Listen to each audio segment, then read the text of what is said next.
Well, you know what I got. I'm going to show you guys something real quick. One moment. Let me tweet out that we're live. We are alive. We are living right now through history. Okay. Let me let the good folks over on the Discord know that we are alive. And we shall begin watching Spider-Man and Halo. That's going to be my whole accent for tonight. I think it's what the people want. It's what they expect of me. It's what they need from me. Am I right? Fellas, welcome to, the Gabbin' and the Games. This is not really even a Gabbin' and Games. This is what I've been meaning to do this all day, and there's just been a million little fucking things getting in the way, and I'm very excited. I know all you guys who care about this shit, you've probably already seen the trailer for Spider-Man and Avengers. You've probably already seen the Halo campaign, but, it's all brand new to me. Look at me. Look at me. Hello, Nikki T. Hello, Kruger. Hello, Robert the Modder. I saw Rob the Mod putting his custom Rob the Mod license plate on his Forza car. Very nice. That's a good fucking game. Finally getting the hang of some of that driving. It's a good fucking game. Brian East, Aquadronics. Kyle Homer, Kaiden, good to see you guys. Let me tell you something. Oh, guess who came today? That's right, Jessica. Jessica came, our assistant. We share her brilliance. I says, Jessica, can you please go to the grocery store and get a big fucking thing of orange juice? And she came back with 2 of these goddamn things. I have been orange juice mad for the last month. I literally went out last night after the live stream. Remember, we did like a live stream at like midnight. That ran till about 2 in the morning. And I goes out to the grocery store. No, it was the grocery store. They were closed. And then I go to Jack in the Box drive-through, and they were closed. All the fast food restaurants around here, I don't know if it's like this where you are, they're closing willy-nilly because they don't have enough staff anymore. So you'll go to Taco Bell at 4 in the afternoon, and it's like, oh, yeah, no, we're closed. Sorry. Why are you closed? You run out of food? They're like, no, Fred and Marcus and Ann didn't show up. It's a very white neighborhood I live in, Fred, Marcus, and Ann. So, anyway, point being is the Jack in the Box is closed. And so finally I'm like, oh, there's the 7-Eleven. And it was so funny. We're going to get to the video game stuff, I promise. But I got to tell you this. So I go out, it's like 3 in the morning. I go out to the 7-Eleven. They give me some orange juice, Diet Coke, and I think that was it. And I go up to the counter, and there's the guy there, and he's like, hey, would you like to join our 7-Eleven rewards program? You'll get, a donut. It's only $1 and all this shit. And I'm like, no, I'm good. Thank you. I appreciate it, though. And then he just looks so deflated. And he's like, dude, it was like 3 in the morning. He didn't care anymore. And he's just like, dude, I'm so sorry. I have to ask you that. It's like they make me. And I'm like, no one ever wants to join the fucking 7-Eleven program. I'm like, dude, I know. Don't even worry about it. I know it's your job. I'm like, what do people say? He's like, almost every time people just roll their eyes at me. And it's like, dude, no, I don't want to join your stupid fucking program. But, I mean, seriously, all these people are quitting these jobs, man. If you're 7-Eleven, you should be like, you know what? Say whatever the fuck you want. Just show up for fucking work, man. That would be, these days, that's all 7-Eleven really should ask. At least the motherfuckers showing up at work at 3 in the goddamn morning, unlike everybody else, which I understand is saying, fuck the man.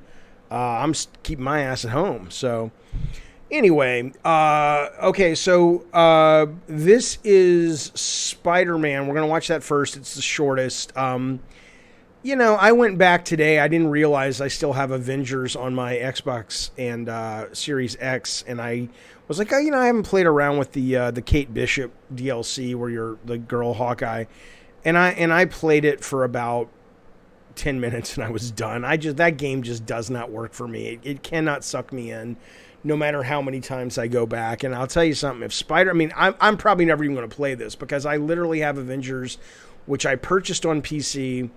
And then I have it on Series. I guess I have PS Now, so I guess if it's still on PS Now with Spider-Man. But other than that, there's no way I'm going to buy this fucking game again just to play Spider-Man, unless what we're about to see is amazing. Nikki T says, where are all these people going? He's talking about the people who aren't working anymore.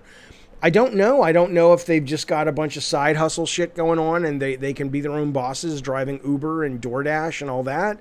I don't know if, the government is You know, somebody was telling me the government is giving certain people money every month in America, and maybe they're in that program. I have no idea. I have no idea. But they're not working anymore, which I don't think is a bad thing. I mean, honestly, I don't. You guys heard that? Is it Hawley, the representative? I think he's a senator, and he's one of the guys that was real high on Trump and pro on Trump and everything. And he's probably running for president in 2024. And he was the one who said, you know, you got to see this guy. There's nothing masculine. It's not like The Rock, but this is this kind of beanpole of a dude talking about masculinity, and all of today's young men are at home and they're not working and they're playing video games and watching porn. And it's like, yeah, motherfucker, maybe that's true. But at least they're no longer going to feed into your fucking capitalist system and make people like you and your fucking lobbyists rich. So go fuck yourself. I mean, I hate that. But don't try to spin the fact that a lot of people are finally waking up to sort of the man's horse shit and saying enough. Don't try to spin that into some kind of, lack of masculinity on behalf of the people who are choosing to walk away from Taco Bell. You fucking moron. You fucking insurgent piece of shit. Live service games, says Eddie T, are hard to maintain communities for. Look at Outriders. Nobody cares about it either. I'm telling you, man. Yeah, we've talked about that. We've talked about that on the stream numerous times before. To launch a service-based game the way they're launched today, which is basically complete without even knowing if you have love from the community, it's too fucking risky. I don't see how that's sustainable. I think it's more going to the mobile version. You know, mobile games are more like minimal viable products. They'll put out test cases and all this shit. That's what I think is going to be happening with these games. But you eat Taco Bell. I love Taco Bell. I fucking love Taco Bell. But I can enjoy the product without supporting, unregulated capitalism. I feel like a lot of people don't see the benefit in getting jobs when unemployment benefits are almost better. Yeah, sure. Brian says he's playing to his base, a crowd who's given bullshit and are being told it's a full course meal and they should love him for it. Oh, I know. They all play to their base. I mean, that's what they do. And that's fine. He's got a he has a right to say what he wants to say. I support his right, but he's a fucking moron. Mr. K, shut your fucking mouth. Mr. K's in this very chat right now, stumping for DeSantis, fucking governor of Florida. Come on now. All right, let's watch Spider-Man. Enough of this politics shit. Am I right? Yeah, you got these. Thank you, Mutant Mo. Brett Newman, that's true, but unemployment benefits for pandemic issues are basically over. Well, then they'll go back to work when they have to go back to work. But, I don't begrudge them what am I doing? Where's this screen go? I don't begrudge them their desire to say, hey, fuck it. If I can chill, I'm going to chill. No, Mr. K, you're going to hell. All right, let's watch. This is Spider-Man. We will watch it together as pals do. Let me make it big screen.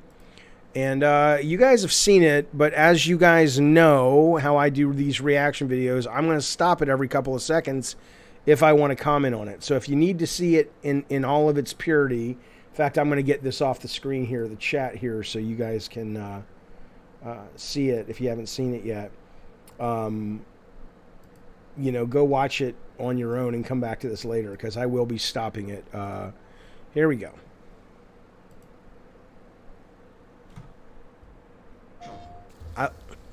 I have to say real quick, I like how there's mild blood. What the fuck is mild blood? Is that like light flow when your significant other or the lady in your life, or if you are a lady, is having her period? It's like mild blood. I don't know what that is. Here we go. Come on. There we go.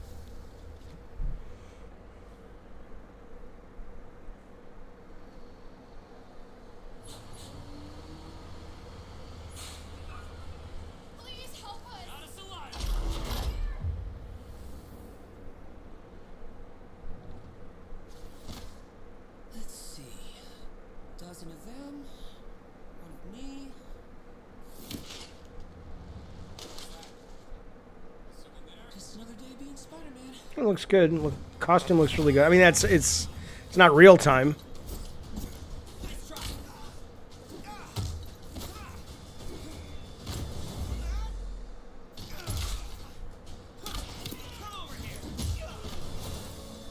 That's like the tame version of get over here.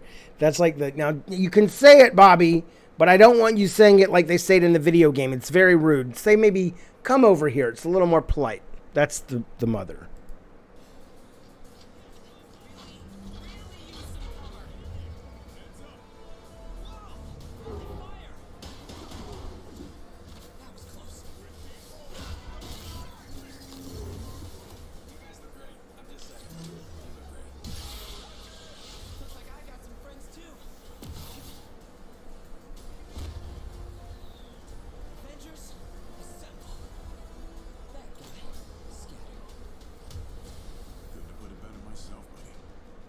Are you shitting me?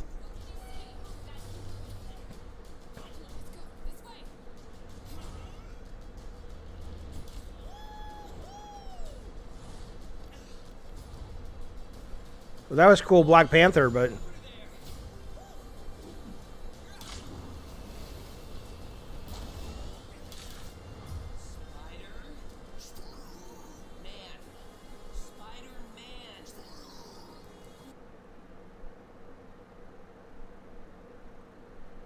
Really? This comes out next month? And you're not showing any gameplay? I mean, it's kind of a decent trailer. It's fine. I mean, it's cool to see Miss Marvel all giant and cool to see all the characters together as a Marvel fan. But, what the fudge, man? That's disappointing. I was hoping for gameplay, man. Especially given that they know what they're up against, right? I mean, you know, fuck, man. The combat in Miles Morales is just sublime as a Butterfinger. I don't know. How in the fuck somebody look? You know, they got. Whew, that's tough. Are people still playing the game? You know, I mean, they're trying, right? I mean, they put out Black Panther, and then they just made some quality of life changes. They made quality of life changes. They also got rid of the pay for power. They put out a new roadmap of what's going to be happening throughout the next year. So, I mean, they've still got enough budget that there's at least a decent sized team with some runway to make this thing work. But, you know, I played it tonight because like I said, I saw I had it on my Xbox, and I was just like, after 10 minutes of playing the new, the Kate Bishop Hawkeye DLC, I was like, okay, I'm done. It was more of the same, shooting fucking robots, you know, ad nauseum. I was done.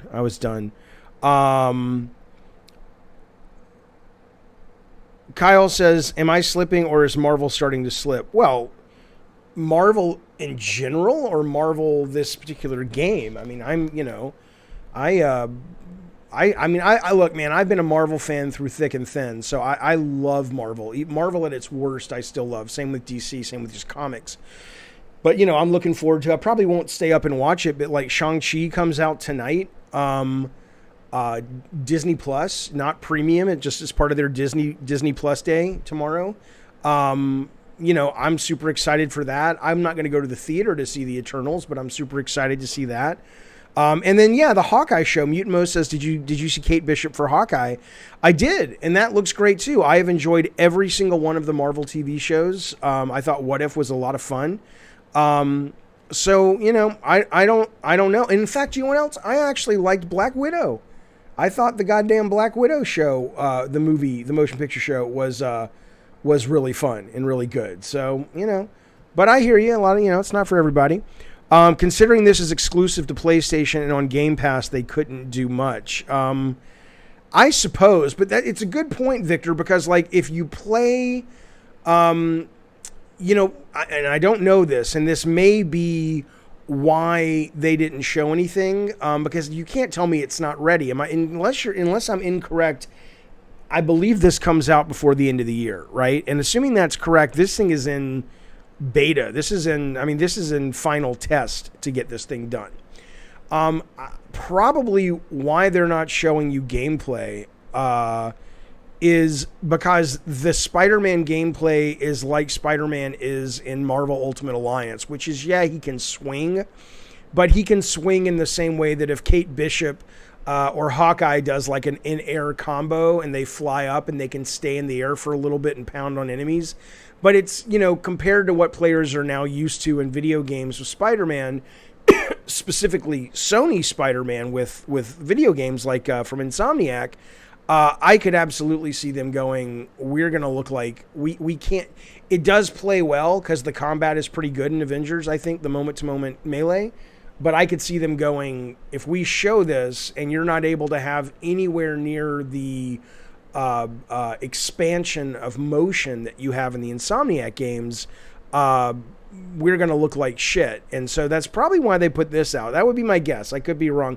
I'm with Brian East. Brian East says, yeah, he says it better than I did. I took 4 minutes. He said it in one sentence. He says Spider-Man gameplay would be instantly compared to Insomniac. I think, and that would hurt him. Kaiden, you're the second guy who has asked for this what happened to the Phil Spencer emoji. I did not realize it would get that much sadness taking it away and putting new emojis up. So I will replace it and I will put up a new Phil Spencer in there. Kyle says, I get that everyone still says Marvel's fine, but they aren't setting the world on fire and people are tired. I'll wait till it's free as the refrain for all of Marvel movies this year. Yeah, I mean, you know, I think a lot of that has to do with a couple of things. It has to do with the fact that it took a long time for them to build up to that massive story that was in-game. And now they're in sort of, you know, laying narrative foundational bricks. And you look, Captain America, Thor, and Iron Man was a huge hit, but Captain America, Thor, Iron Man 2, and Hulk, when those first came out in sort of phase 1 of the MCU, they did well, but it wasn't like Captain America, the first Avenger, was some massive blockbuster. I agree. Caveman says that's why it's stupid to include Spider-Man in this. I mean, I understand the marketing for it. So like if they would have said, if they went to Marvel Games, or I don't know whose decision it was, Sony or whatever, and they said, we will give you an exclusive character, I absolutely understand the marketing behind going, of course, get their most popular character, get Spider-Man. Gameplay-wise, though, I mean, you know what would be great in this game, which he would never be allowed onto the Avengers, would be the Punisher. Because you really don't have a consistent ranged character. I know Kate Bishop is, but you know, you still have to pull the arrow. It's still slow. And I don't know of anyone who fires. I mean, you know, there's like Captain Marvel, but she even her like photon charges take a while. I'm trying to think if there's anyone that just has like rat-tat-tat cadence of projectile range attacks, which I would be into. Spider-Man without proper web swinging is just boring, says Kyle. Yeah, well, Spider-Man without web swinging is basically a character you probably are. I mean, how is he different from Black Panther? And other than the shield, how is Black Panther really different from Captain America? Right. Kyle says this is just going to be basic melee and some random web shot abilities, cooler in concept than execution. Yeah, I'm sure it'll be great in terms of execution because they do a great job, but thematically. All right, well, there we go. Let us now switch gears and we will watch. This is an 11-minute hands-on from IGN. Magnum, hey, buddy, thank you for the super chat. He says, the costume looks dry. I don't know what that means. Do you mean it looks dull and boring, or do you literally mean it looks like it needs to rub the lotion on its skin or it gets the hose? Do you know what I mean? I'm not sure what you mean when you say it looks dry. How awesome would an M-rated Punisher game be for current gen? I think it would be great, man. But I would love to see... I would love to see it feel more raw. I mean, not as raw as like Dusk, but to give it to more of an indie developer who really just, you know, it feels more almost like it feels almost more like a snuff film than like a high budget polished Punisher game. I think that makes sense for the Punisher, and I think it would be really fucking cool for the Punisher. Maybe Daredevil would have been a cool character to bring on, but I don't know if Daredevil's ever been on the Avengers, but, you know, you could do, even though he's just melee too, I always think you could do some really cool stuff with their blindness and stuff. Disney Plus just fell short of 80% of their expected subs. They just got 2 million subs instead of 10 million for the quarter. Interesting, Victor. Yeah, I did read that. I didn't know it was that low. I mean, I have been loving Disney Plus. I mean, again, there's only so much money to go around, and I'm sure it's going to Netflix and HBO. I'm sure it's going to Netflix and it's going to HBO Max, but I don't know if that's the case. Maybe they all suffered this quarter, but yeah, no, I love all my subscription services. We're gonna go watch Hulu tonight and watch Chucky, me and my kid. Great fucking show. Costume looks dry, says Magnum. Yeah, I guess maybe you mean it literally looks like it's dry. I don't know. I mean, I think it looks good. You know, I think it's cool. I mean, there's so many different Spidey suits these days. I can't really keep them. You know, keep my head around them. Christopher Gorley says, did I miss your review of Red, Taylor's version? No. If you don't know what he's talking about, we will get to Halo, I promise. People are like, what the fuck did I click on? Taylor Swift, who is my future girlfriend and future wife, you know, she was part of this record company. Her dad had stock in it. It might have been called Big Machine. And there was a guy named Scooter Braun, who apparently is kind of a dick. And he purchased the rights to the company. And in that, he got all the rights to her masters, right? And she was like, you motherfucker, right? And she's like, fuck this bullshit. So, but she has the rights to not the masters, but she has the rights to the songs, so she can re-record them.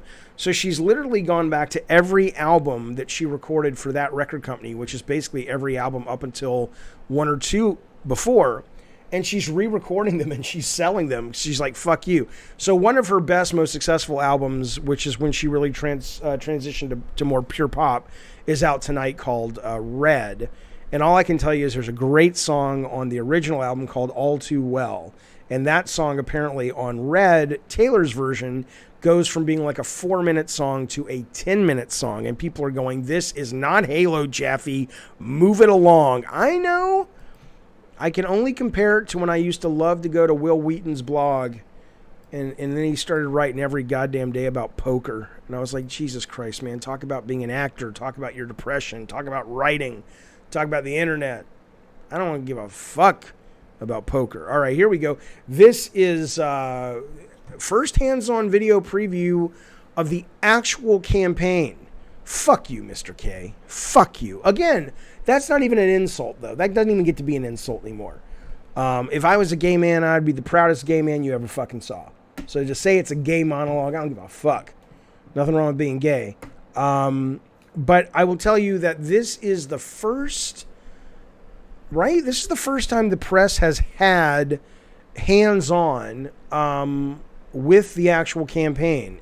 We saw the trailer late October, and I was like, yeah, all right, you know, it looks fine. It'd probably be fun. The beta was phenomenal. I love the beta. So let's sit around and find out what IGN thinks about this. Here we go.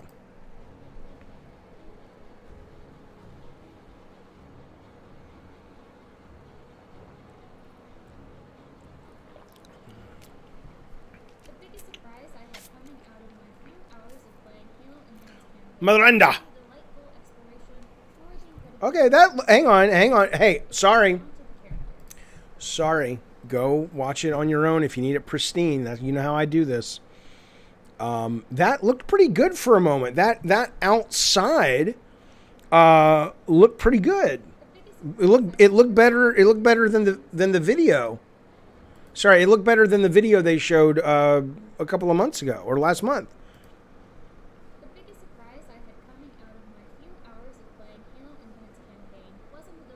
That was good. Instead, it came down to the characters. Halo Infinite sees the legendary Master Chief once again tasked with saving the universe from yet another threat. And after 5 major campaigns, the Chief seems tired. He's a man of few words, but his movements and responses are heavier than we've seen before. This is Chief without Cortana. His subtle yet distinct change is far from a bad thing, though. If anything, Master Chief's forlorn demeanor that he sets aside to get the job done is a great indication to me that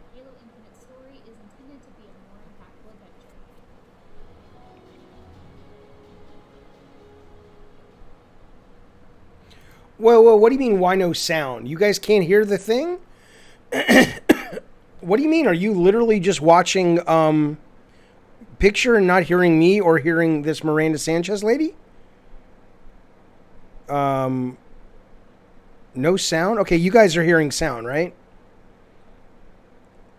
Somebody? Anybody? Because it certainly... You barely hear it. Okay, let me fix that for you. Apologies. This'll give you what you need. This will give you what you need. Tell me if this is better.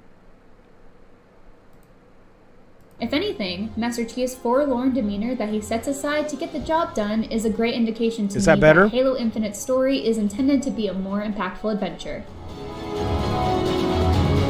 That's...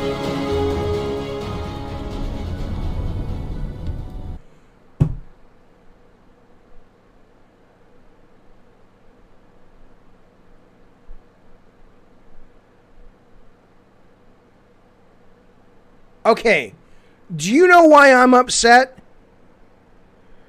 Do you know why I'm upset? If you're a Twisted Metal fan, you will know why I'm upset. Close your eyes for a moment and listen. The story is intended to be a more impactful adventure.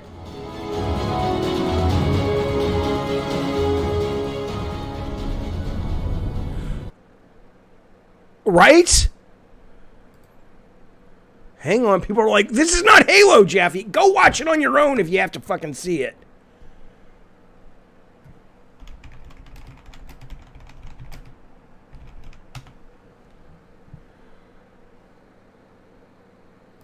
Listen to this.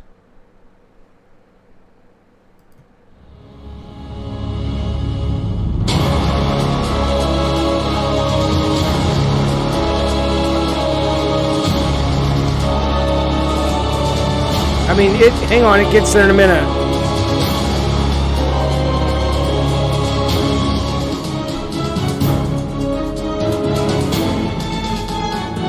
Right? Now listen to this. Dun dun dun dun dun dun dun dun dun dun dun dun dun dun dun dun dun dun dun. Now listen to this. Sure. Bum bum bum bum bum bum bum bum bum bum bum bum bum bum bum bum bum bum. Come on! Come on! 4 out of 10, IGN. You fuckers. What the fuck? What the fuck? Here we go. Let's go. 6 months. Where have you been? What? All right, here we go. That he sets aside to get the job done is a great indication to me that Halo Infinite's story is intended to be a more impactful adventure.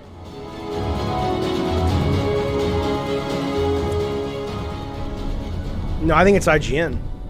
It's been 6 months. Where have you been? What happened? Where is Cortana? Chief's stern determination is also wonderfully contrasted to his new AI companion's bubbly enthusiasm and his pilot rescuer's anxiety and weariness.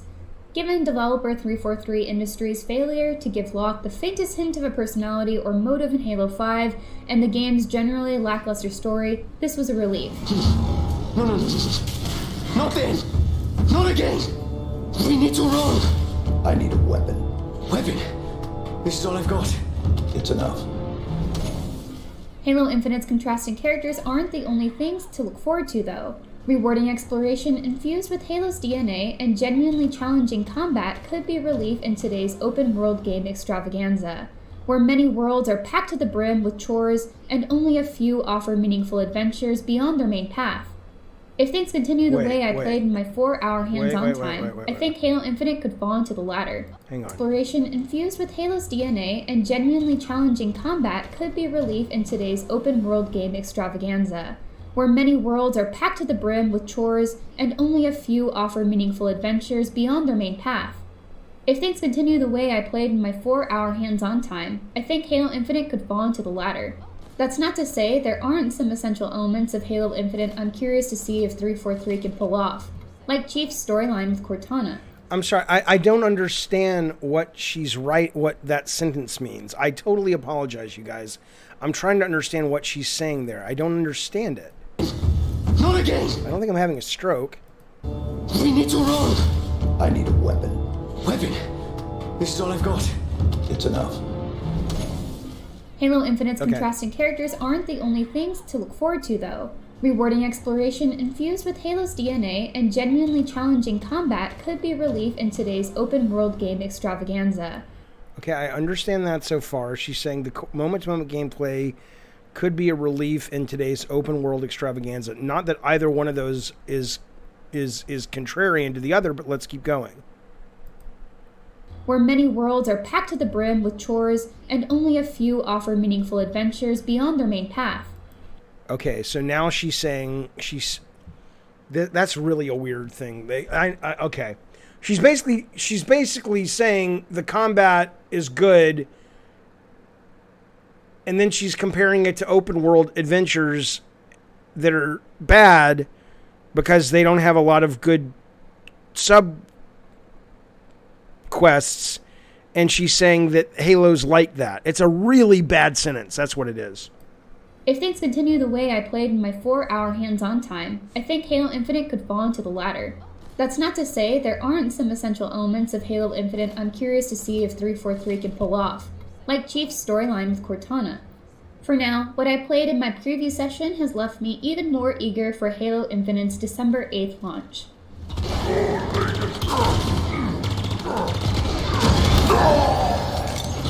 Can Echo 216. Can you hear me? This is UNS. It's Princess Leia. Time and time again, Master Chief has woken up to fight a new enemy. Halo Infinite largely sees that pulled back by instead focusing on familiar fodder with the Banished from Halo Wars 2. They eagerly step up as Chief's main adversaries after handily defeating the UNSC around Zeta Halo. It's the Metroid dread of sentences. I think she is saying it is like that, Vitaphone. I don't know what she's fucking saying, but I thought she's saying the opposite of what you think she's saying. She means, says Victor, the open world is more similar to Batman Arkham games. Okay. Ricardo, did you guys get hands-on with this, or was it exclusive to IGN? Including Master Chief. Their goal for Zeta Halo is unknown, but if it involves a Halo ring, there's nothing good that can come of it. After the UNSC's loss, Master Chief's main objective becomes freeing the captured Allied forces on Zeta Halo and thwarting whatever the Banished are planning.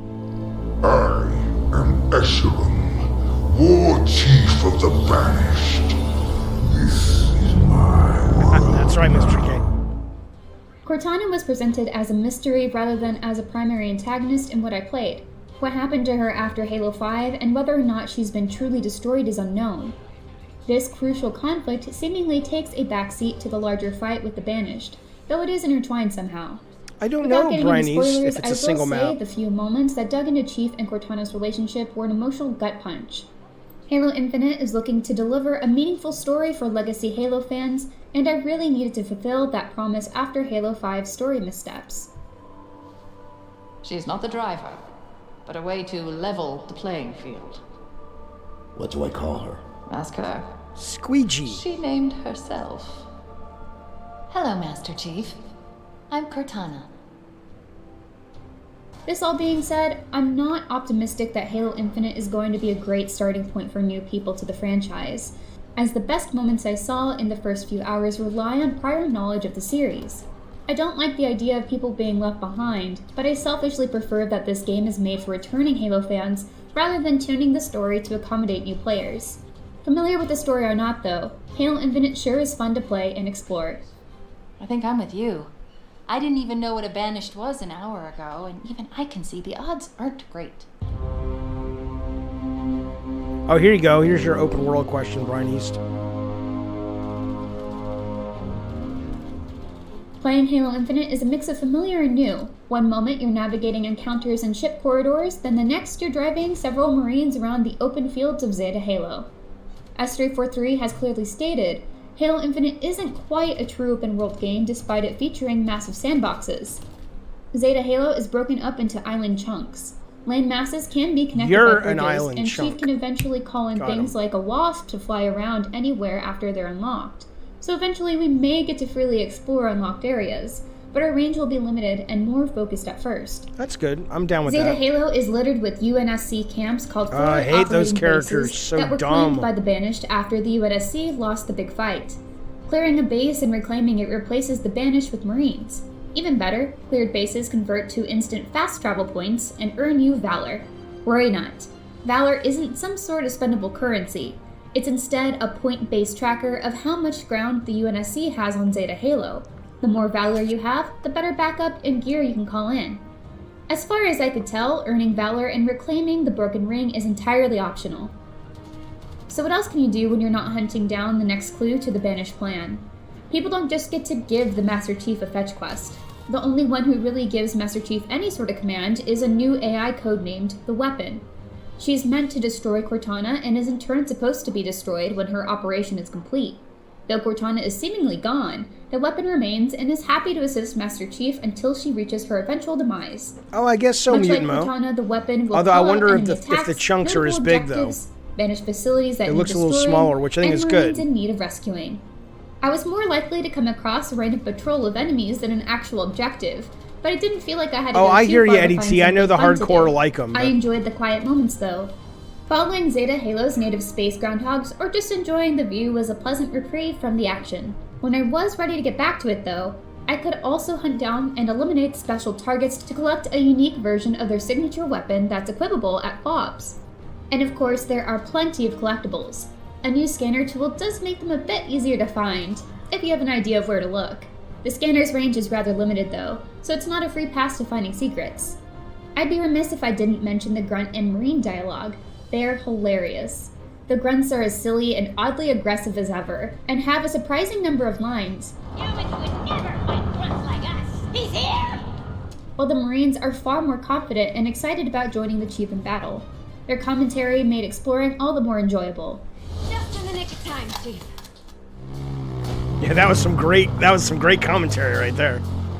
Just in the nick of time, Chief. Just because Zeta Halo is a larger, more open sandbox doesn't mean 343 suddenly has us doing puzzles or tasks unbecoming of a genetically augmented super soldier like Master Chief. Fighting enemies and destroying their stuff is always at the center of Halo Infinite's gameplay, and whether I was taking on a roaming pack of Banished or infiltrating a fortress for a story mission, the more open nature only served to give me more options for combat. I do think Zaf, the name, the weapon, it's kind of on the nose metaphorical, I think. I think it's meant to be like, ooh, you know, I don't think it's meant to be like a good name like Cortana. We'll find out together, but, you know.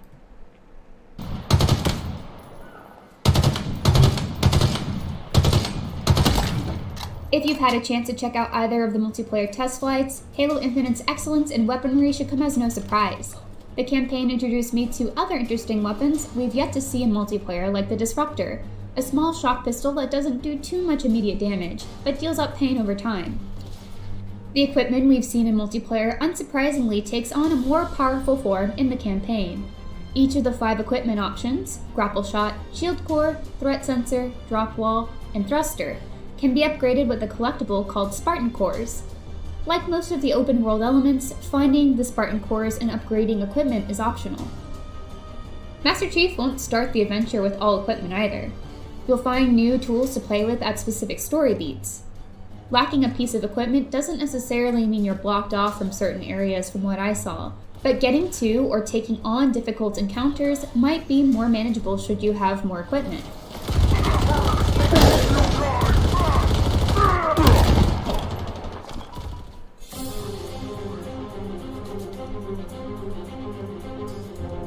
Most of the big story beats happen in large, foreboding structures that could be viewed as something akin to dungeons. These offer a more classic Halo experience. Grunts, Jackals, Brutes, and Elites made up the bulk of the opponents I faced. Their role, weapon, and armor variety didn't feel lacking in combat.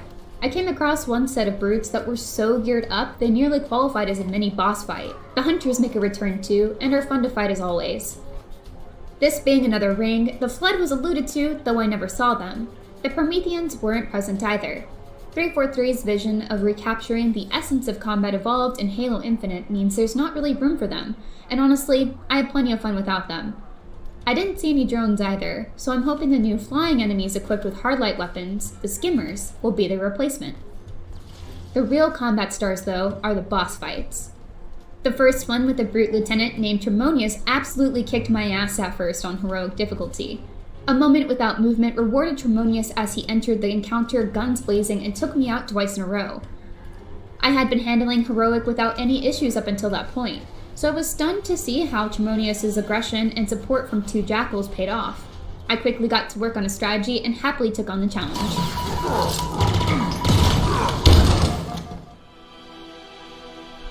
Pause. I did not get it. I No. have thus far An only invite. explored a fraction of Halo Infinite. Though the map isn't as large as something you'd find in an Assassin's Creed. Far from it, God. I'd say. What it does hold seems to offer something more curated with excellent combat at its heart. The story part is what I'm most curious about now. 343 needs to stick the landing in the plot department, especially with regard to giving us a satisfying resolution to the Chief and Cortana's relationship. If they can finally deliver that well-rounded classic Halo experience, then they'll have successfully and definitively made Halo their own. For more on Halo Infinite, check out our exclusive reveal of the new Streets multiplayer map, and She's not really, right? The world's best writer, right? Isn't that terrible to say? Did you hear what she just said? If they could basically make the classic Halo experience, they will have made it their own. But then it wouldn't be their own. It doesn't matter. All right, let's keep going. stay tuned all November long for more IGN First coverage on Master Chief's latest adventure.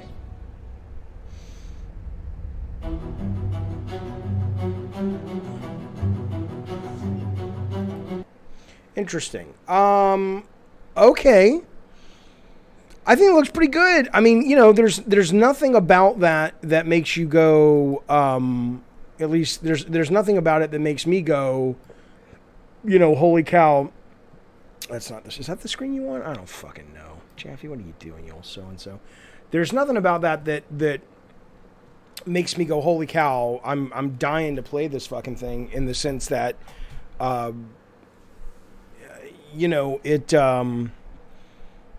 like the beta didn't make me go, oh, I'm dying to play it. But when I played it, I loved it. And this looks like more of the same. So I'm very excited for it. But I'm trying to think, like, the story that they presented was just okay in that clip.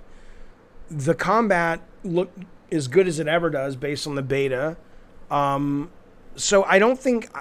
I think it's more like I look at it and I say... I'm excited for it because it looks good and the beta was fun. But if you were just looking at it as a brand new IP and you hadn't played the beta and you're just like, here's this new thing called Halo Infinite, I don't think anybody would be like, oh my fucking God, it looks amazing. Not just graphically, but mechanically. But like I said, it's one of my most anticipated games of the year because the beta was so much fun. Zav says this vid didn't blow my skirt up. I feel lukewarm based on what I've seen. Yeah, if I had not played the beta, I would be going, it's free, it's on Game Pass, I'll play it. But the fact that it's the beta was fantastic. I'm super hyped. Eddie says it looks better than any of the other games they've made so far. Well, that's good. That's good. You're a wait for review. Are you not going to play it on Game Pass? Brian East? I have the feeling, says Ricardo, it will be big. Yeah. I mean, I don't know. I mean, if it's good, it will be, I think. I don't know if Halo still connects with the kids like it used to. You guys remember? I mean, fuck, man. Back when the heyday, Master Chief was like... I mean, he was everywhere, and he was the cool brand, and it was pretty scary working at PlayStation at the time, because it was like, fuck, we thought we were the cool brand. Now everybody wants to play Master Chief and shit, Legend says, what would have made Halo Infinite a holy cow moment if the story had Master Chief uploading Cortana's data into a physical being that he bangs her and has a baby? Yeah, I mean, I know you're laughing about that, but I mean, something that, like, this one, it's interesting. Somebody in the chat, I forget who it was saying, wouldn't it be cool if they had Master Chief and Commander Shepard teaming up, like a lot of movies are doing team ups now? And I think the real problem with Hollywood, and you kind of see it reflected here, is everything these days is going off nostalgia and previously earned love for the brand. And so if you look at this, again, I'm not knocking it. I am very excited. This is one of my most anticipated games. So I'm jazzed. I'm happy with what they showed. But I do think there's a sense of you don't look at it and go, whoa, this is a fucking crazy imaginative thing that they're showing. It's just like, okay, cool. It's fucking Halo. Awesome. And it looks like Halo's back, which is awesome.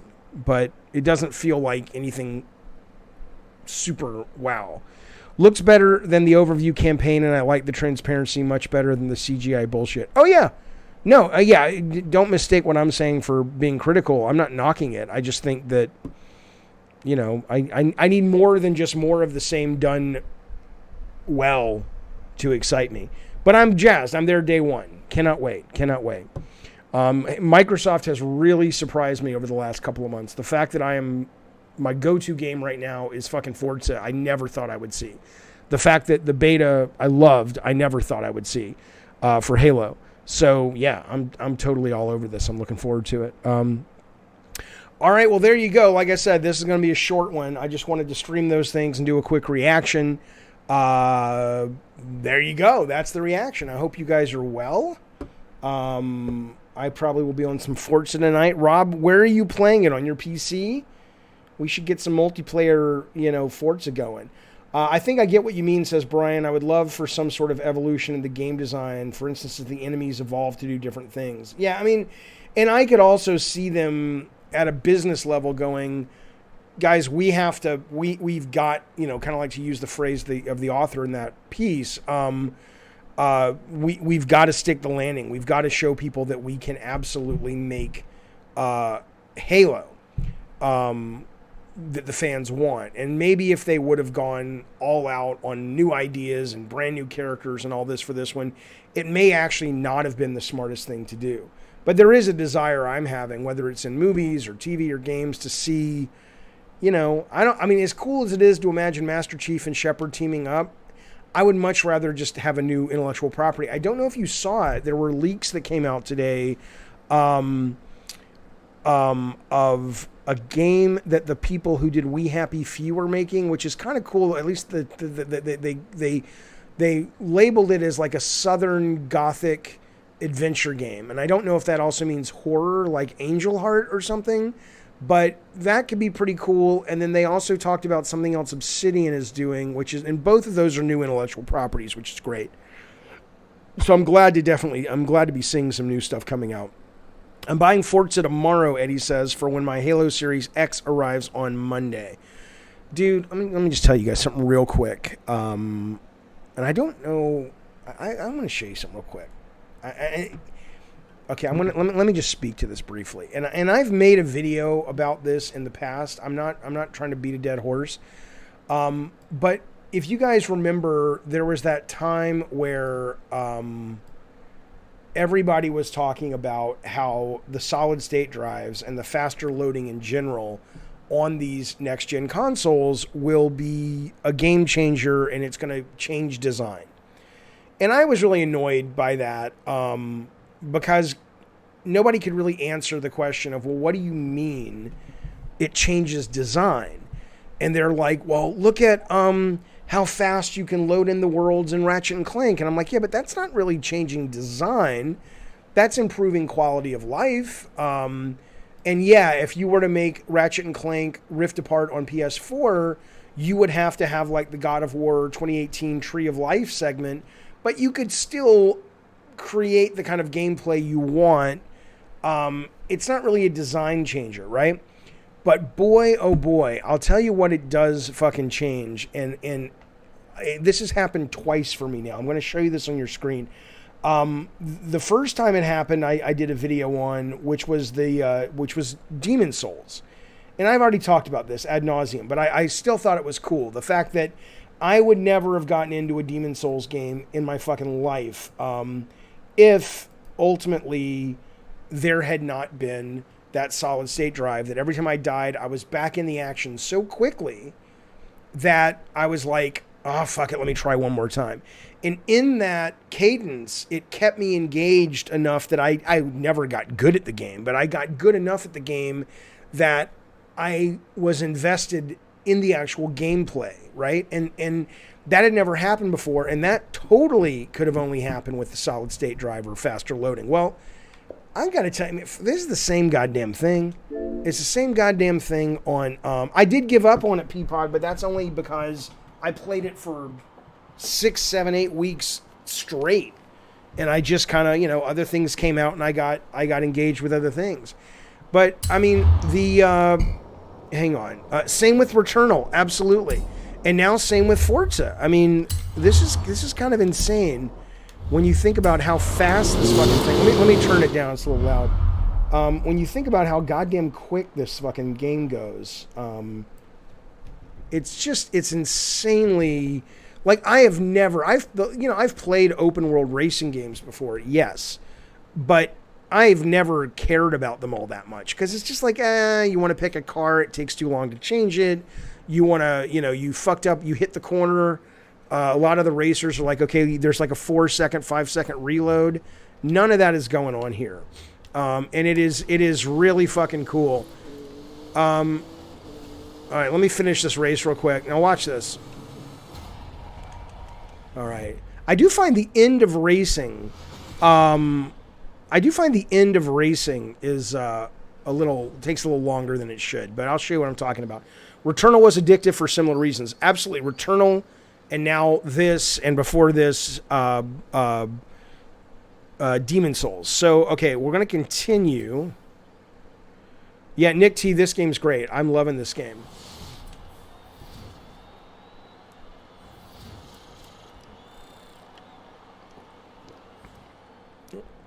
It may well, Brian East. It may well contribute.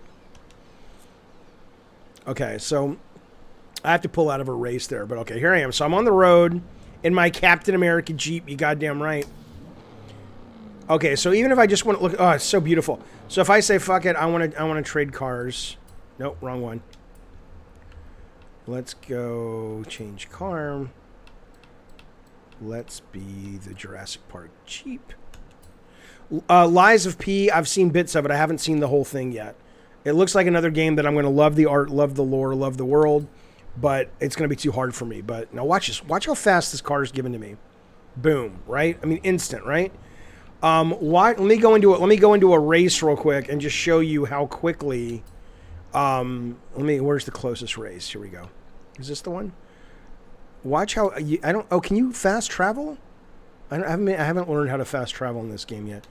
Watch how quickly, once I start the race, I can restart it. It's crazy. In 400 yards, turn right. I mean, it's not crazy compared to a racing game that already has everything loaded, but this is clearly loading content while you're racing. Still haven't quite gotten the hang of tight turns yet. Oh, yeah, so you're playing this on your PC. Nice. Kyle, you're more than welcome to put links in the chat as long as they're, not, like, offensive or whatever. Yeah. Oh, shit. Am I still streaming? My chat just went away. All right, well, I'm going to pretend I'm still streaming, and then I'll figure out what happened to the chat in a second. Literally, Kyle just asked me, can I put links in the chat? I said yes, and suddenly the chat vanished. I'll figure out what's going on in 1 second. I just want to show you this.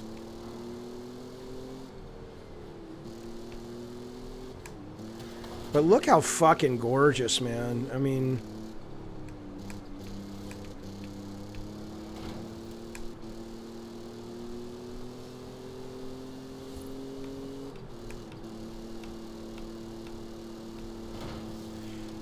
Hey, if I'm still streaming, can somebody let me know in Discord, just in the general, that the stream is still going?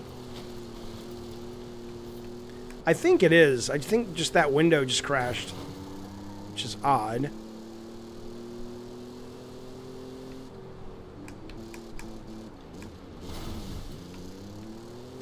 All right, here's the race. Now let me show you how fast this is. You have arrived at your destination. Okay, I'm gonna wait for a second. I want to see what's going on with this stream.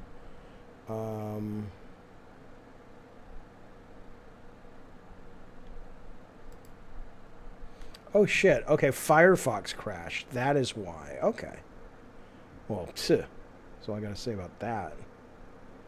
All right, hang on. Okay, I'm still streaming. Okay. That's so weird. All right, my bad, fellas. Okay. Chat's fine. All right, I'm back. I see you guys. Sorry about that. I have no idea what's going on. All right. So watch how this... so we'll go into this river. This is River Scramble. Dirt racing. Fuck you, Mario Heat. Now watch the speed of this. So let's pick Captain America. Oh, Jurassic 2 is good? Oh, good. I heard it was just okay.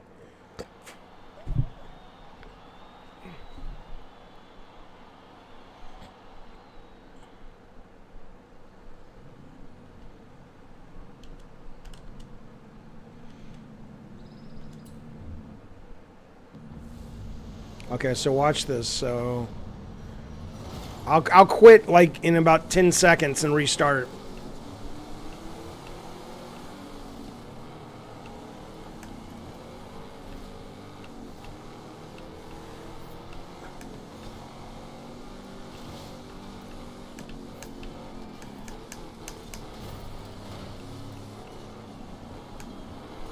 Okay, so watch this. Let's restart it.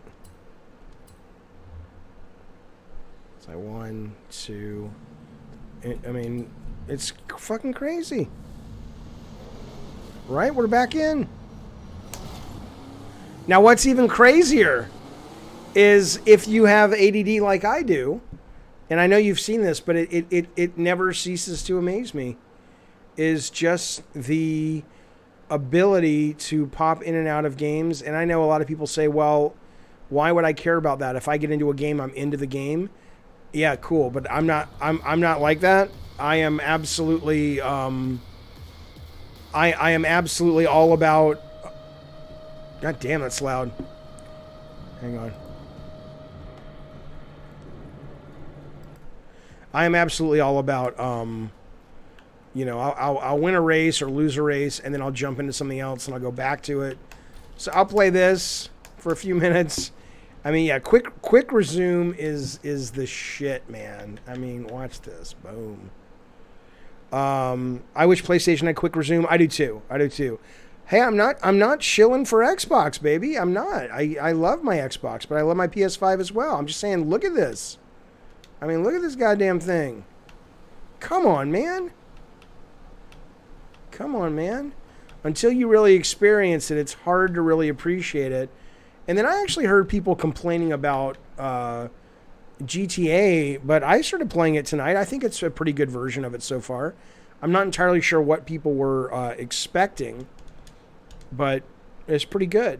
I would never use quick resume. I only play one game at a time, says Zaf. I hear you. Yeah, all I can tell you is I'm not at all like you. I'm you know, I jump around and play a million things at the same time. I mean, you go... And I'll tell you what, it's nice to play a GTA game where you are immediately in the game versus all the load times on these games. If you ever played the original, I'll tell you something else about this fucking game. Do I think this game is racist? No, I don't. At least from what from my white person's take on it. But do I think that it, you can't, if you're going to complain about cultural appropriation, something about this just feels very much, it's like a couple of white dudes got together and said, let's fucking rip off inner city culture that we've seen in the movies. And it's not really our lived experience. It feels so, like, looking at it now with some time between it, it feels so it feels so cliche, and it's not bad. It just feels it feels like, did anybody call this out when this game was originally out, that it would just kind of felt like, hey, I went off and watched Boys in the Hood and New Jack City and whatever, and I just sort of made a game that was that. Mr. K, you're not even listening to what I'm saying. Mr. K says, Jaffe, stop. I know 7 guys that are this protagonist to a T. That's not my point. I said I didn't say it was racist. I said it seems to be. It seems like if you're gonna call anything out for cultural appropriation, this may be one of those things, because it's so clearly based on culture that really isn't that of the creators, and it's cribbed right from movies and shit. Couldn't you say that about a lot of war games? No. What are you culturally appropriating from a war game? But anyway, that's not really my point. I'm just saying I thought it was interesting. I don't even... God damn it, Jaffe. Go get a car and kill these fuckers. Cliches are made from... Yeah, again, I'm not... You guys think I'm saying that this is somehow offensive. I'm not suggesting that. I'm saying the only offensive is how bad these models look. I'm not... What I like about this is the cops are chasing me and not the guys that are shooting at me. I'm not saying it's offensive. I'm just saying it seems like it's pretty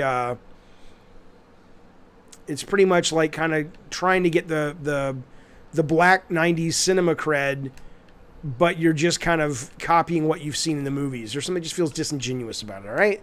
That's all I'm saying. That's all I'm fucking saying. Meantime, let's go kill some people. But it is nice to be back in this world, man.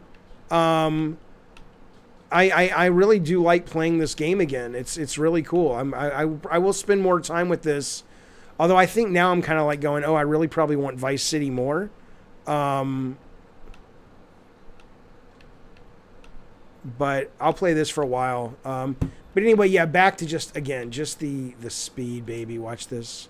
Watch this. Watch this.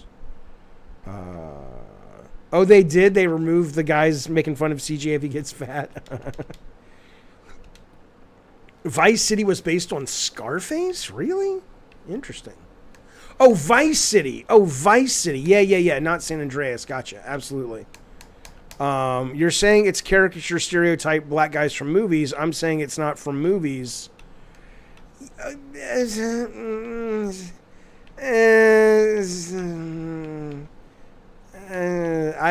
don't know, man. Let's put it this way. If New Jack City and Boys in the Hood and gangster rap video culture didn't exist, Grand Theft Auto San Andreas would not exist. I'm sorry. I don't buy that their main inspiration was, no, man, I'm some white British guy, but no, I know that world. And I went to college with John Singleton, the late John Singleton, who was the writer-director of Boys in the Hood. He was the first ever, the youngest director ever nominated for the Oscar. And his whole thing was, this was my life. I grew up in Watts. I grew up in South Central, and I'm making my own personal story. I struggle to believe the Hauser brothers were that honed in on the inner city West Coast black experience before those movies came out. That's all I'm fucking saying. I'm not saying it's not based in reality. That's not what I'm saying. I'm saying that the reality that it's based on is from people that were telling their stories, like John Singleton or was it Mario Van Peebles or whatnot. It wasn't the Hauser brothers' reality. And again, I'm not shitting on the game. I'm just saying that when you play it after decades away, and you look at it with fresh eyes, it's shocking how cliche it is, and just how unoriginal its take is, given that its take seems primarily a take based on movies that the people who made it have seen. You could argue that. You guys are, I'm arguing. I think you guys are, first off, fuck you in Discord. Jaffe's never been to the Hood. I went to school in the Hood. I saw my first dead body in South Central, and I had the car in front of me in South Central. When I drove into fucking South Central to get one of my friends out of the riots, they had their fucking windows shot out literally, 5 yards in front of me while I was driving. So go fuck yourself. That's A. B, couldn't you argue it is a satire of America's obsession with that culture? I mean, you could, but at that point, you could only argue that if there was something in the game that made it clear or at least hinted that it was self-aware, but it kind of doesn't feel that way to me. It might to you. Ricardo says, of course it's not their experience. I don't see a problem. It's again, it's not that it's a problem. It's like, let's cancel it. It's more that it is so on the nose that after you've been away from this particular game, and I haven't played San Andreas, like the last time I played San Andreas was probably, a month after it shipped, which I don't remember what year that was. And so to come to it 15 years later and, riding the bike and having the guy with the pork pie hat and the big fat, best friend and all that stuff. It's dripping with cinematic cliche. I'm not saying it's bad. Mr. K, well, it depends, Mr. K, who I'm responding to. In that case, I was responding to Ricardo. November 2004, got it. It's over the top, says Caveman. I always have taken it as satire, just like Bully is satire of boarding school. Right. Well, yeah, yes, Brian East. Don't be a menace to South Central while drinking juice in the hood was clear satire, sure. Kyle says, not that you're wrong, but you're selecting this one because it's about black folks. No, I'm selecting this one because it's the one I'm playing today. I would imagine, I don't think Grand Theft Auto 3 would feel that way, but I imagine Grand Theft Auto Vice City would feel that way, and I imagine Grand Theft Auto 4 and 5 would feel that way. Like they want to be a Coen brother movie or a Scorsese movie. But the only San Andreas is the only one that's out today on Xbox Game Pass is why. So that's why I'm referring to this one. 3 is a reference to mob movies. I never got that, but I mean, I didn't play a lot of 3 as much as I played the other ones. So anyway, whatever. Point is, Quick Resume is pretty good. I know plenty of people of color who could relate to many elements and felt happy they could see things in their lives. Good. I'm not saying it's bad.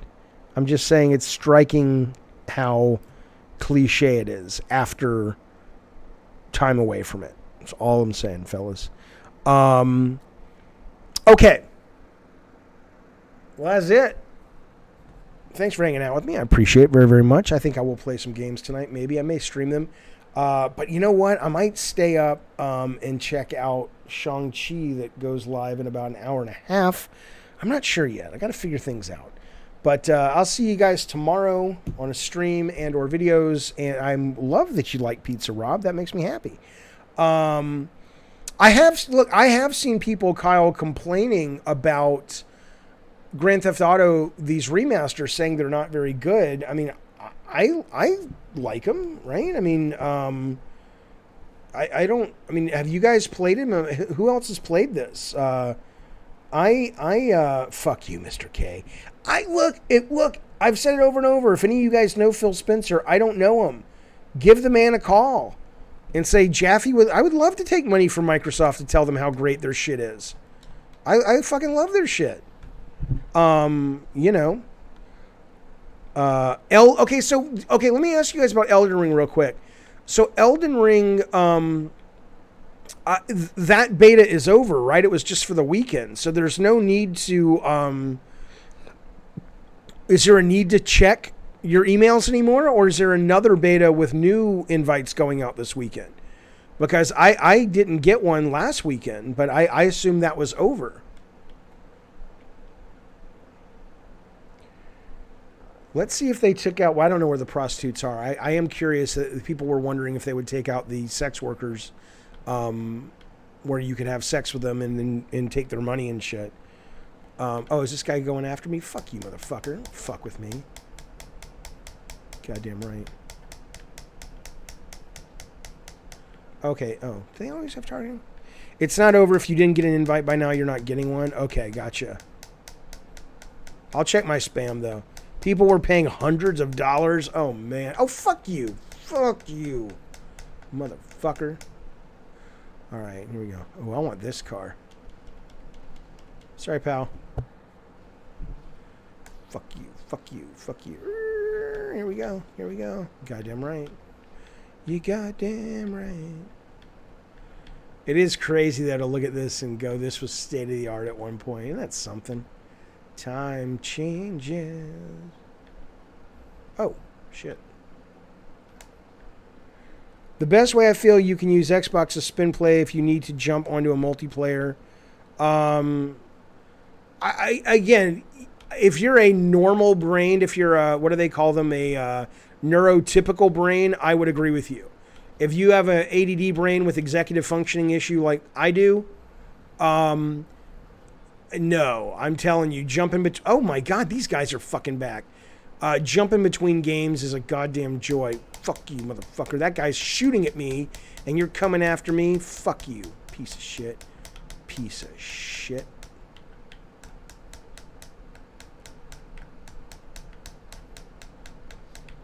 Goddamn right. Fuck you. Fuck you. Where's my gun?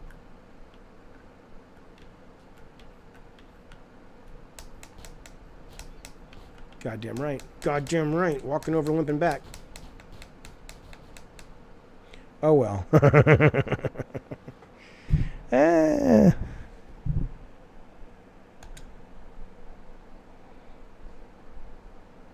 I was in LA during the riots. You goddamn right. My friend, who ended up marrying a very famous, well, pretty famous comedian, she called me. She lived downtown at the time. I lived over around Culver City, which is by where Sony Pictures is. And she says, hey, can you come pick me up? And I'm like, why? And she's like, it's getting really bad downtown. And yeah, it was something, man. I mean, I was watching all the shit getting windows broken, buildings set on fire. Like I said, the car in front of me getting shot.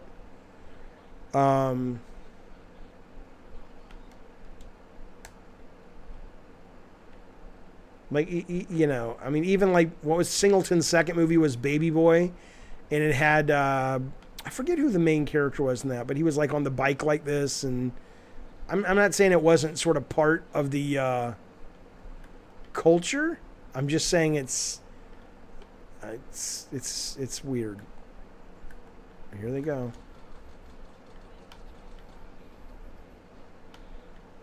God damn it. Fuck you, motherfucker. I'm riding my little bicycle. Tyrese. That wasn't his... his second movie was Poetic Justice, right? With Tupac and Janet Jackson. But was third movie Baby Boy? You know what movie was good of his? Was that Higher Learning movie. Higher Education with... I want to say Janet Jackson was in that too. But Higher Education was pretty fucking good. But that didn't do so well.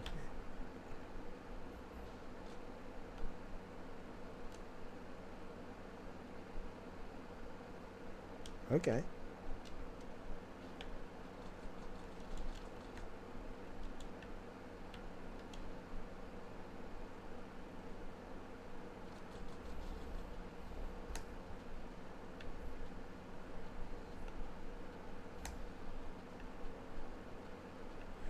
Yeah, New Jack City was New York. That was Mario Van Peebles. Peebles, I think.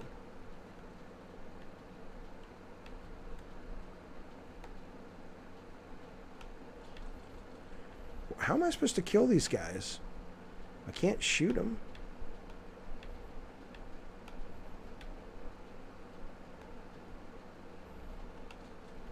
God damn it, motherfucker.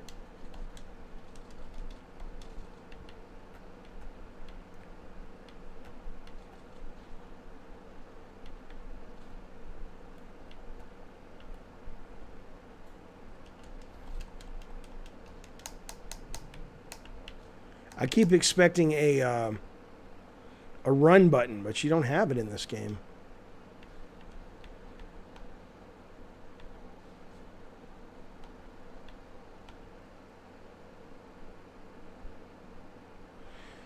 Yeah, Vitaphone, I hear you, but if you're going to explore it, then explore it with a unique angle of that experience, just like the movies have to. The movies don't get a free pass.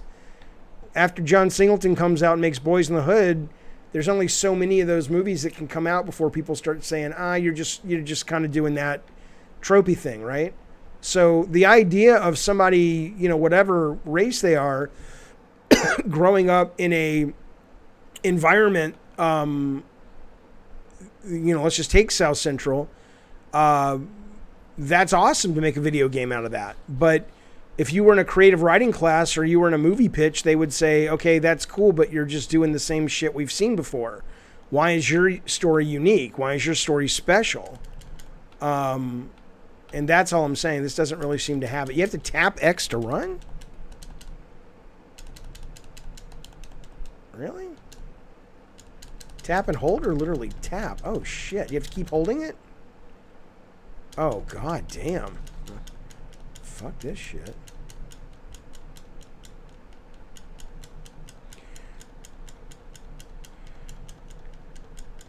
I just don't agree with you, Kyle. It deserves the same scrutiny when it came out, but it didn't get it. Guys, look, I'm not going to give this a fucking free pass. You can give it a free pass if you want to.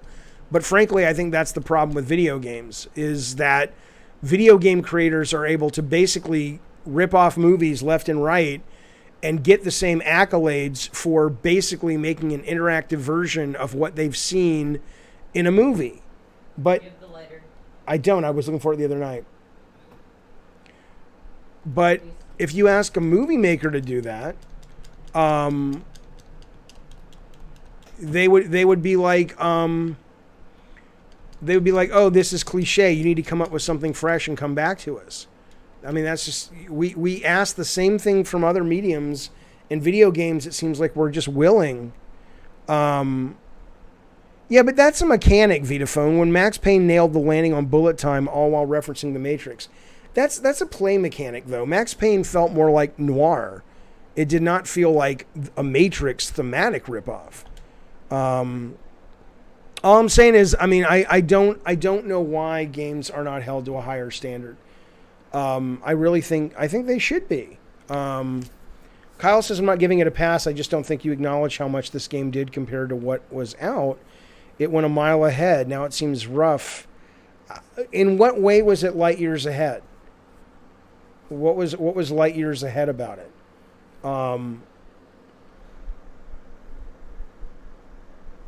right, Paul, it's good to see you. Movies rip off books. Give me an example of a movie that has ripped off a book. Not a movie that has been made based on a book, but a specific thing. I mean, I don't know why. Look, I don't know why you're even defending it. You can't really defend it. You just can't. This game exists like pretty much all that. Let's put it this way. The Hauser brothers, as much as I know they've done amazing things for games, and I'm not taking the piss, or I'm not, certainly more successful and talented than I ever was. I'm not knocking these guys. But they have never made a game, maybe Bully. Other than Bully, I can't think of a game they've made that would exist if it wasn't for them ripping off movies. Having an entire game with a black lead in an urban environment, but that's not what we're talking about, though. I mean, that's them going to, and look, I only know this because I did it too. I'm not above this. I did this with Twisted Metal Black. Okay, I stood on the shoulders of Seven and Jacob's Ladder, and Fight Club, and the press claimed, my vision equivalent at the time. And I knew that was bullshit at the time. I'm like, if it wasn't for Seven and all that shit, there would be no Twisted Metal Black. But yeah, sure. I'm not a contrarian. I look. Here's how you know I'm not a contrarian. Because I celebrate when a game comes out that really is a fresh, unique take. Kyle, maybe you don't understand my point that it wasn't original enough. It was the fact that it basically, you're not wrong that in a video game, you didn't see a lot of African American characters in an urban city environment. Absolutely. Fine. Great. And that's wonderful. I think that's great. But that was them looking at movies that were popular, that had a lot of street cred, and they said, we want to make a game that feels like that. And nothing's wrong with that. But I do take issue when people put a game like San Andreas, toe-to-toe with the great 90s, inner city black cinema that I was in film school or around film school for in 92, 3, 4, 5, when all they're doing is basically making the shit that they saw on the screen. I'm not knocking it. I'm just saying that it, I think we should, it would be like if I went out and made a movie today that was, well, I can't think of it. I'm trying to think, what a cliche sort of coming of age story is that we've seen a million times. If I went out and made a game based on that, you'd go, or another movie based on that, you'd go, you need to give it your own spin, because this just feels like I've seen this a million times. Legends, you're talking about something different than what I'm talking about. I'm not, again, Legend says sandbox and interacting with a sandbox and black representation, whether good or bad, at a time when there was no representation. No one is taking that away from this game. No one is shitting on this game at all. I'm not talking about that at all. Anyway, if your point is all it did was copy genre picks and games should be more original, I agree. That is my point. My point is games don't have to do it, but if they don't do it, then I think the press should not be celebrating them as some sort of visionary of storytelling. Or you understand what I'm saying? It's like, I mean, I enjoyed The Last of Us 2 a great deal. I loved it, actually. But, there's a lot of people who rightly so say, that's the road, right? I mean, there's a lot of games that do that. You see a big hit movie and everybody's all about it, and then suddenly, or a TV show, and then suddenly you see it spreading into games. And all I'm saying is, while, that's going to happen with anything that's successful, it would be nice if games more frequently were the ones to plant the flag of the creative vision to begin with that other people were riffing on. But instead, it seems like we get a you're an artist pat on the head simply by ripping off their shit. Caveman, I'm not sure what you're talking about. What do you mean? Avatar? Are you talking to me? I would argue that copying 90s black crime films brought it to a massive audience, that it was a Trojan horse for original compelling ideas, but sure, games should start with new ideas. Okay. Is it the same with Viking shit in games? No, actually, Vikings, maybe now it's getting long in the tooth, but Vikings was a pretty fresh, I hadn't seen a lot of Viking games when Valhalla came out. There were a few, but not a lot. Don't you think the Housers are visionaries in a sense? I know you haven't played past Red Dead 2. Story is amazing. It's not innovative. It's the best executed. Well, then how are they visionaries? Do I think they're visionaries? I don't know, but I think they obviously are incredibly successful, and they give the audience a wonderful product. Grand Theft Auto 1 and 2 had come before, and there had been sandbox games before, but I mean, I'm not taking the piss away from the Hauser brothers. I think they're amazing at what they do. I just think that there's a certain type of credit they should get, and there's a certain type of credit we should go, they're not the Scorsese of video games, right? If I were to pick the Scorsese, okay, because ask yourself what that really means. Scorsese's a guy who has a mastery of the filmic language, who takes his own upbringing in New York and Catholicism and being raised Catholic and his struggles with that, and he puts a lot of that into his movies and his love of cinema. Making a video game that looks like a Scorsese movie doesn't make you the Scorsese of video games. It probably makes you, you know, the B-level generic director of video games that looks at movies that are hits and says, okay, I can give you that. I can rip off Spielberg. I can rip off Tarantino and give you kind of something for that. But the Scorsese of games, somebody who really puts, maybe he doesn't make enough games yet, but maybe Ken Levine, maybe Ken Levine would be the Scorsese of games, and that he clearly brings a lot of his own angst and issues to his work. Okay, Vitaphone says the audience made the Housers what they are. Sure, they absolutely are the Scorsese of games. What does that mean? You're simply talking about subject matter.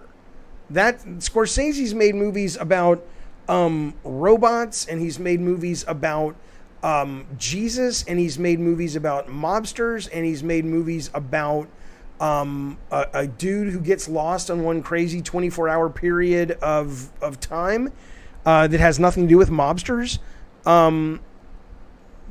What makes the Hauser brothers the Scorsese of video games? Just because they make games that are crime centric?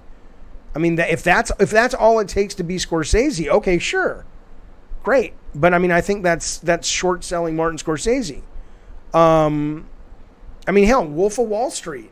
Yes, it's about crime, but it's white collar crime. I mean, I don't understand why you would say that. You know, I mean, who is the James Cameron of games, right? I mean, Cameron likes to push the tech a lot. He likes to tell geeky stories, but he mainstreams them so everybody can kind of vibe with them. Yeah, Kevin Levine did BioShock 1 and 2, and he did the superhero strategy game, and he did an underground thing, Ultima, I think. No, I'm talking about being an auteur. Okay, but then that doesn't mean he's the Scorsese. I mean, then you can just say they're auteurs, and I would say that's probably accurate. I would oh sure, but that doesn't mean, yeah, okay, yeah.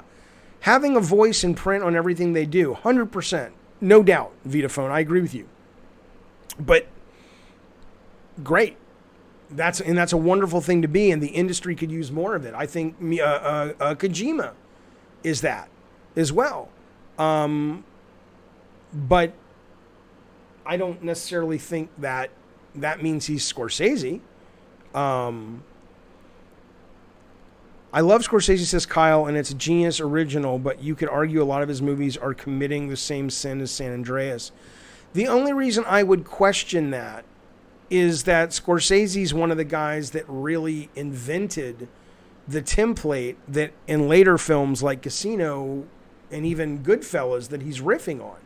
It would be like John Singleton making Grand Theft Auto, San Andreas, and people saying, well, he's kind of riffing on that. It's like, yeah, but he's one of the key people who invented it. Right? I mean, before Scorsese came along with like Mean Streets, and even to an extent Taxi Driver, right? There was not that same gritty urban gangster kind of flavor, was there? Maybe I'm missing something, but Plumbing the Dark Night of the Soul, Moral Gray Complexities. What is morally gray about Grand Theft Auto? It seems pretty on the fucking nose. I don't know if I agree with that, Caveman. The jobs are completely different. I think practically they're different in that what they do every day is unique, but the end goal, which is to sort of take a vision, have a vision, work with the team to improve and execute that vision, is the exact same job. Who is the Kubrick of games? I mean, you gotta kind of make a list of what it means to be Stanley Kubrick. Obsessive. Won't give up until it's exactly what he wants, doesn't care about being difficult to work with. I'm not going to say who I'm thinking. But yeah, I mean, there are some. He updated what for a modern environment?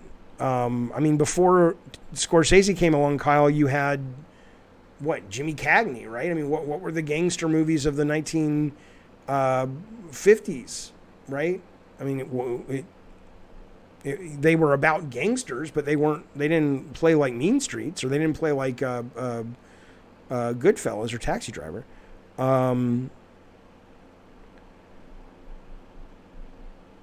Miyamoto, I would say, was an auteur when he was regularly making games. Absolutely. I mean, it's an interesting, right? Okay, so 30s and 40s. I'm not saying it's not. People weren't making movies about the subject, but the way he dealt with gang. Okay, I'm trying to remember Public Enemy with Jimmy Cagney, which I guess was 30s, right?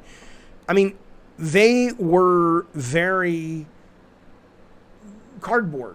If I remember correctly, they were very cardboard, right? They were very black and white. I mean, it was the 40s, right? And wasn't Scorsese one of the first guys to really give them more of character? Almost like what Stan Lee did with superheroes. Like DC had these very flat cardboard superheroes, and Scorsese comes along with gangsters and says, I want to actually dive into what motivates them, what makes them human underneath kind of the iconography. I think that's pretty fresh. That's a unique take, just like Stan Lee's take on superheroes.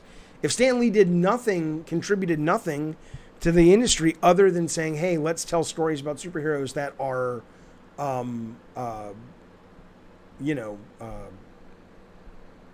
make them as more human than just sort of, stereotypes, I think that would be an amazing legacy that he left behind. All right, Vitaphone, good to see you, buddy. Thanks for the passionate discussion. Maybe we'll do a call-in show on it, because clearly a lot of people have different opinions. It's good discussion, though. I mean, it's an interesting, at least to me, interesting topic, because I think a lot of times the creators that deserve the credit in the industry don't get it because they don't wear the traditional media sanctioned cloak of artistry and someone who has something to say and visionary. And the ones that do get it because they're riffing on things that have already been accepted as artistic, and they're just making them interactive. And I think that ultimately, harms the media. Sweet Smell of Success, says Kyle, is like the most stolen movie from modern crime films with layered characters. I have never seen that. He does again? I just took him out. All right, the dog's got to go out to the bathroom. Fellas, thank you for hanging out with me. I appreciate it. I agree. Call in roundtable show, Mr. K. Absolutely.